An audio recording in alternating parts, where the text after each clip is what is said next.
Hi, Jeremy, can you hear us? Yep, I can hear you. Can you hear me? Yes. You're in beautiful stereo sound all over the room. All right. All right, well, let's, we now have a quorum present, so we'll proceed with the meeting. Again, we've excused council members Duff, Luna, and Thompson. The first item on the agenda for this meeting is to review the agenda for our meeting on Monday, March 16th. So please refer to that agenda. I know there are a few items with questions, but council, you want anything that stands out to you right now that we need more information on for Monday's meeting? I don't have any, Mayor. Okay. Yes, Mr. Brady. Thank you, Mayor and Council. So the item, I'm trying to find it, item 7A that was introduced a couple weeks ago regarding the affordable reliable utility rates that are being presented to council for final action.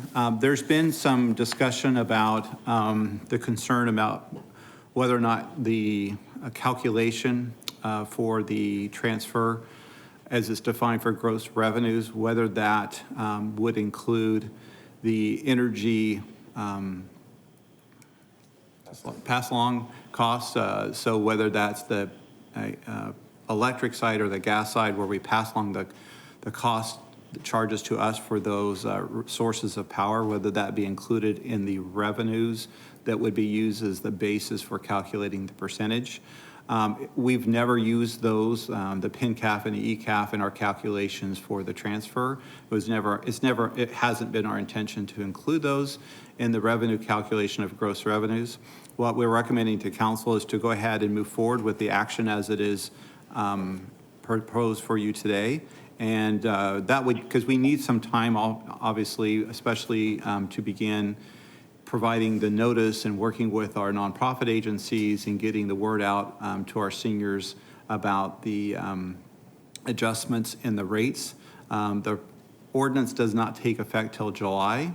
What we would propose then is after council has approved this on Monday, then we would work with the city attorney's office and come back with a definition for revenues that would make sure we would exclude those specifically related to the PINCAF and ECAF. So because those are just passed along directly to the customer and they pay for those costs directly. It's not necessarily what we would consider revenues, but out of abundance of clarity, we will work on a definition and bring that back to council subsequent to the approval on Monday. And we'll go through the process of introducing and approving just that change in the definition, just to make sure there's no confusion to think that we're going to include those in the calculation for the transfer, which would be much higher than what we've represented. And so that was never our intention. So we just want to be clear, but we have time to do that. But it would be helpful if we could get this passed on Monday so we could start the process of really getting the word out to our low-income seniors, and especially as we begin to go into the warm season, letting people know about how we're going to handle the excessive heat days. So it'd give us some time to start working on that now, but we'll bring back the new definition before July. So the way the ordinance is written right now, the effective date is really July. So we have some lead time to add the definition of gross revenues before it's scheduled to take effect. Correct. Is that correct? Right. I'd refer to it as the applicability date, Mayor. It won't really apply. It's an ordinance, so it's, it'll be effective in 30 days, but it won't be applied until the next fiscal year. So Okay, yeah. We'll run another ordinance with the definition of gross revenue well before then. Okay, thank you. Mr. Freeman. So these will be like amendments then to the ordinance? The second one would be, yeah. The second one would be, okay. All right, does that maybe I might dumb it down a little bit just to make sure that everyone understands. So right now, the way this ordinance is written, there's a cap on gross revenues.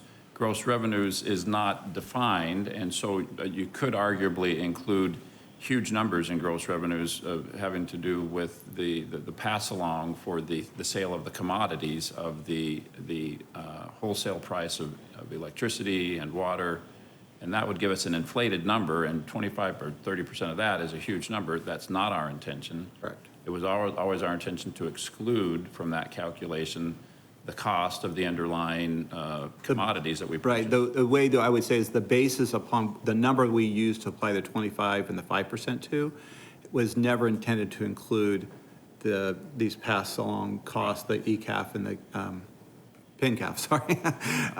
It was never anticipated in our calculation as we set up those percentages to include those.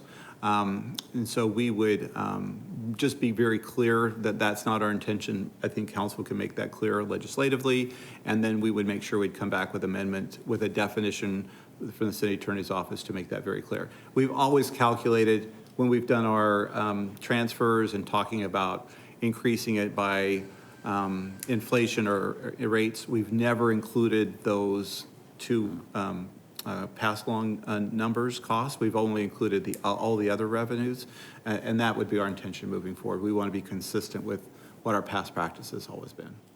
Okay, so we can state that as our legislative intent on Monday, Yeah, just to be clear and give us but then direction. But then we'll- follow it up with a definition section for what gross revenue is and isn't, correct? Correct. Okay. Thank you. Question, any other, Jeremy, and you have any questions regarding that? Yeah, I just have a quick question. What's the date that we're looking at defining that in the amendment? I will have to come after the 16th and soon, probably sometime in the April, May timeframe, I suspect. But before July. So because it's an ordinance, it has to be posted, it has to be, then 30 days later, we come back and make the change effective, correct? Mayor and council, we should have it by next month. We'll be ready for it. We'll be definitely before the new fiscal year. Okay, and before the we start implementing the ordinance in July? Right. Yeah. Does that answer your question, Okay, Jeremy? yeah, Okay, yep. thank you. Any other questions regarding that agenda item? Anything else, Mr. Mayor, Green? I'm sorry, go ahead, Jeremy. I don't have one on 7A, but I have a question on 4H. I'm looking for an updated copy of the Economic Investment Fund's cash flow analysis. If someone can send that over to me. Okay. Okay. See, Candace is nodding her head that she'll get that to you. All right. But Mayor, since we're on that item, let me just, because that is, I think, that item relates to the ASU project at City Center. So just to bring you up to speed, with this action on Monday, the total guaranteed maximum pricing for the building with the, for the contractor, it will be right now at $65,798,000. And that's why we made it clear that's above the $63.5 million that the city's committed to. So the there'll be an additional cost, but there's $10 million that has been committed by ASU. So somebody may look at the report and see the 65.798 and believe that's higher than what the city has agreed to. It is. The city is still committed for the building at 63.5, but ASU has committed to another additional 10 million on top of that. So this the 65.8 million stays within that number. So I just want to make that clear. Okay. Thank you. Was your question answered, Jeremy? Yeah, I'm just looking for the economic investment cash flow analysis. I just want to Great. see where the money's coming from. Yes, I'm sorry. I recall now, and that's on its way, it sounds like. Okay, council, other Awesome, questions? thanks. Other questions regarding Monday's agenda? I know we are introducing the Thomas and Recker zoning case on 6A. Mr. Brady, anything you'd like to say about that? So we're introducing the zoning ordinance on Monday, and then as this states on April 6th, you'll see the second reading of that, but there'll also be a development agreement that will be a companion to that item that you'll see on April 6th also. And I did watch the zoning hearing on this item, and I noted that during the course of that hearing, everyone made a point of saying that the city was working on the parks and the park portion of it, and that would come back later in time for council's consideration, and just to confirm that Sure. that all that information will be included when it comes to council. Yes, Mayor, I think we're prepared to share with you specifically the agreed upon trail park that'll be included as part of this Thomas Recker site. But we also committed to funding, I think we're up to about, I think a total between the park and other parks, I forget what we call it, extended? What do we call the other park? Distributed regional park improvements. A combination of all those, I think we're up to, Mark, about $5 million that we would be able to use either Gene Autry or the Red Mountain Park. So in order to recognize, we can only do so much of the park improvements on this specific site, and also in keeping with kind of the setting of that site. It's a kind of a low impact trail type park, but the more active areas, we've agreed to allocate funding for either at Gene Autry. I think Councilmember Luna has been interested in looking at the possibility of a pickleball courts there, and then also additional funding to assist with the completion of the soccer fields that we're committed to in the bond program over at Red Mountain. So we'll bring that package back so you can see that we've talked about with this. Ultimately, it comes with the sale of property. This is just the zoning. There still has to be a closing, but I think it would be helpful for us to at least show the city's intention to meet the commitment once the sale is closed, we have a closing on the sale of the property. Okay, well, I think that's a good heads up to all the folks who showed up for that zoning hearing, expressing concerns about, this property was purchased with park bond money. It wasn't purchased with park bond money, but it was purchased with bond money with the intention that it would be a park. Right. And so we're going to retain the commitment to spending that money in a parks fashion for that area. We can't fit it all on this strip of this linear park at the top, so it'll be in facilities in the region. Is that okay? Thank you. Council, any other questions on that item? Okay. I got one question on that, John. Sure. Are we rezoning that to a higher density than what we listed when we put that property up for sale in the auction? Okay.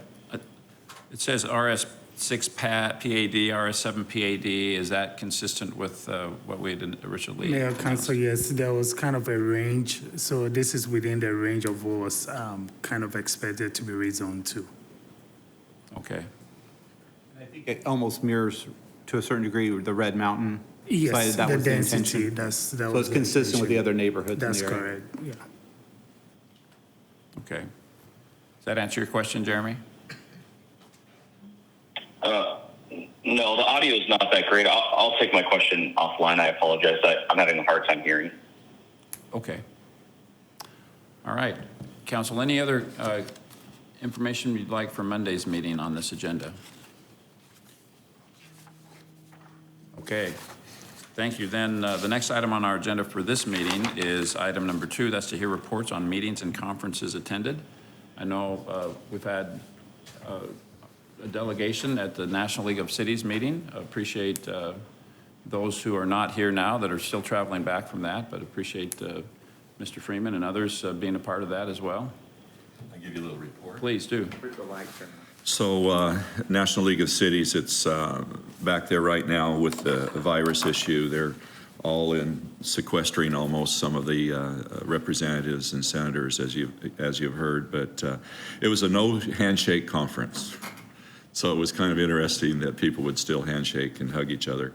But regardless, as far as I'm on the Public Safety Committee, and I was able to navigate with some of the items going on there nationally and at the federal level, and then also participate on the large city council where they concentrate on infrastructure, cybersecurity, and opportunity zones, which I see Bill pop his head up because I was texting Bill, I need some help, even though I have some great information. But as a city, we're far we're light years ahead of some of the other cities nationally as far as opportunity zones and the investments here in our area.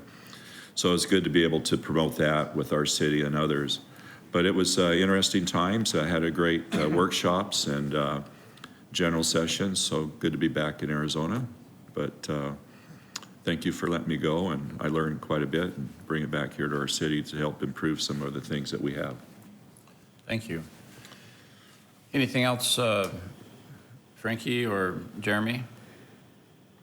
I'm good, thank you. Okay, Mr. Freeman's comment about the coronavirus prompted me to, I wasn't intending on speaking on this, but I think it is important for folks to know that we are participating at a national level and at a state level in being updated on the status of that situation. I participated yesterday in a hour-plus long conference from the White House with a lot of federal officials sharing good information.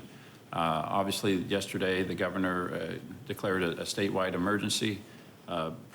His motivation for doing that he clearly stated was really to be proactive and to make eligible Arizona for some federal funding for testing and to try to stay as far ahead of this as possible.